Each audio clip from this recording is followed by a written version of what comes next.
So now let's look at how our eyes allow us to focus on stimulus by looking at a concept we call visual acuity. So remember, the eye works functionally like a simple camera, and we use a lens to refract light towards a focal point. And where that focal point lands is really important. If we're looking at a stimulus that's far away, our muscles will relax and our lens will flatten out to allow the focal point to land on the fovea. And remember, the fovea is the goal. If the focal point doesn't land on the fovea, then the image that we're going to see is going to end up blurry. So if we're trying to focus on an object that is, closer to us, but our lens doesn't adjust or accommodate, then the focal point will land far behind our fovea and the image is going to end up blurry. If we're trying to focus on an object that's closer to us, but our lens doesn't adjust or accommodate, then the focal point's going to land far behind our fovea and the image is going to end up blurry. Instead, if we need to focus on an object that's closer to us, our muscles are going to contract and pull that lens together, making it more of a rounded shape. And this, of course, changes the refraction of the light through our eye and allows the focal point to land on the fovea, where we're now able to see a clear image. So one thing to think about is that when we're required to hold our lens in this rounder shape to focus on objects that are up close to us, it requires our muscles to hold a static load and then maintain this contracted position. And this can cause us muscle fatigue. So when we're designing something that causes people to maintain this near focus for a long period of time, we need to think about eye strain. And that's why experts, tell you to stand up from your computer every once in a while and look at something far away, because it basically gives your muscles a chance to relax for a minute.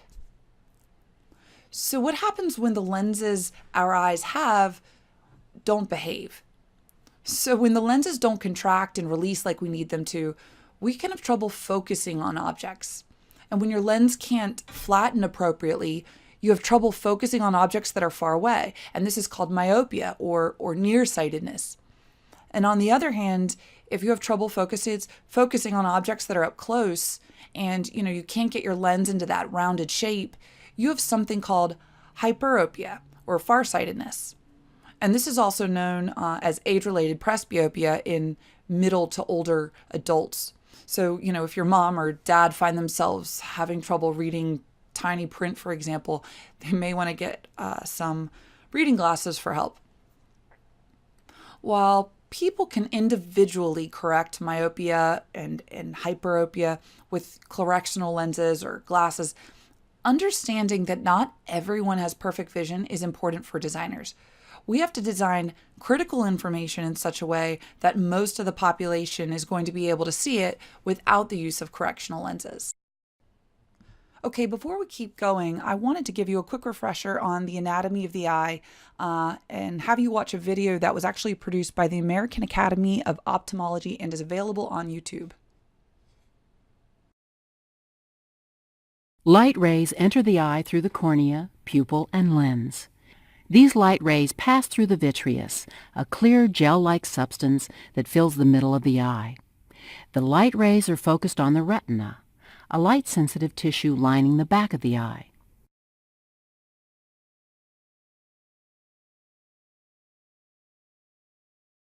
The macula is a very small area at the center of the retina that gives us our fine pinpoint central vision. The area of retina surrounding the macula gives us our peripheral or side vision. The retina converts the light rays into signals that are sent through the optic nerve to the brain. So a common way to measure how well people see is to look at their visual acuity. So visual acuity is just a term we use to discuss somebody's ability to resolve detail. And it's better when the image falls on that densely packed collection of cones at the back of the eye in the macula. And likewise, visual acuity drops rapidly when an image falls on the periphery, where the photoreceptors are, less densely packed.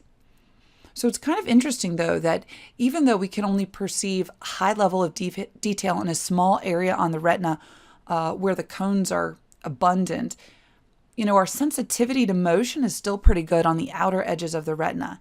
So we may not be able to see the detail of what is chasing us. It could be a lion or someone from an enemy tribe or a butterfly for all we know. But the important thing is that we're able to sense movement there. Okay, so how do we measure visual acuity? So you may recognize this eye chart on the left. It's called the Snellen eye chart, and it's what optometrists use to see how good your vision is. And I'm sure you've heard of 20/20 vision, but what does it really mean? So to have 20/20 vision means that you can see from 20 feet away what a normal person with normal vision can see from 20 feet away. So it basically just says that you're average.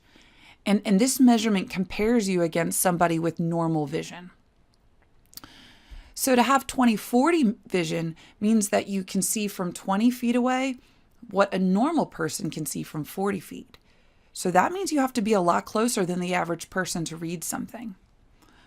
On the other hand, though, having something like 20/15 vision means that you're approaching eagle vision and that you can read something from 20 feet away, what the normal person has to be a bit closer at 15 feet to read. One point for reference, though, is at what point are we considered legally blind? So just for reference, you would be legally blind if you had 2200 vision out of your best eye. And that would mean that you could only read that E at the top of the Snellen eye chart, and your world might look something like this in real life.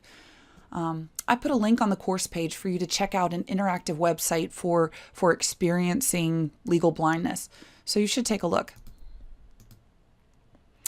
Okay, so how do we know how big to make stimuli in order to meet these visual acuity requirements for our users? I mean, this is actually a real issue. Let's say you're asked to design a safety sign to post at height. So when workers enter a work zone, maybe you only have so much space to secure the sign, and you have to make sure that they're able to, get the right information, like what the hazard is and what workers should do if they encounter it. So how big should the letters be?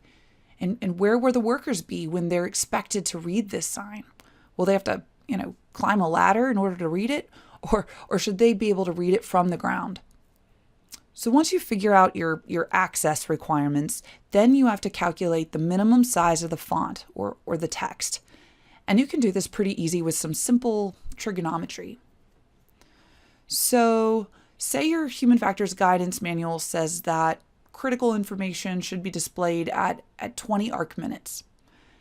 And let's say that you measured the furthest distance from where you want the sign to be read to be 20 feet away. So, that's where the workers first enter the zone. And now you just have to solve for H, which is the height of the letter in this case. So I solve for it like this. I look at the angle produced by the yellow triangle here, which is a right angle, and it's half of the full visual angle that the eye subtends. And so remember that an arc minute is a unit of angular measurement equal to 1/60th of 1 degree. So you're going to have to convert your arc minute guideline to degrees by dividing it by 60.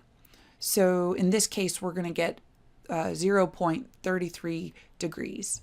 And then you use your favorite calculator to solve for H.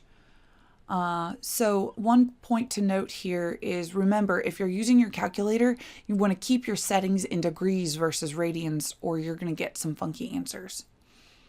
So I'm going to walk through it with you here. I like to use tangent just because I'm old-fashioned like that, but if you're more comfortable using an arc tangent to solve, please do so. So at the top, I just listed the formula I'm going to use. So in this case, the tangent of theta 1 is equal to height of the opposite wall over the distance of the adjacent wall.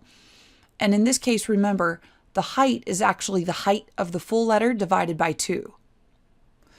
So now I'm going to move that into something a little more manageable, and I'm going to get it to a place where I can solve for H. So at this point, I now have 2d times tangent of theta sub 1 is equal to H, or the height that I'm looking for. Now I just have to go about plugging in the values that I have. So Remember, the distance was 20 feet, and my guidelines suggested that I should use 20 arc minutes as a minimum visual angle. So you can see in the next step, I've gone ahead and converted my arc minutes to degrees and proceeded to solve for h. So the first step I get, looks like I did it twice here, and I'm sorry for that. My first step, I get h to be, or the height to be 0.23 feet, because remember, we're still in the units of feet because of our distance. So let me put that into something a little more manageable. I'm going to convert that to inches. So now the height of my letter is 2.79 inches. Useful, but if I'm trying to communicate to the rest of the world in terms of font size, I probably need to convert it to points. So we can convert inches to points, and if you look it up, a point is equal to 1/72 of an inch. So 2.79228 times 72 is 201, so our font height should be 201 points.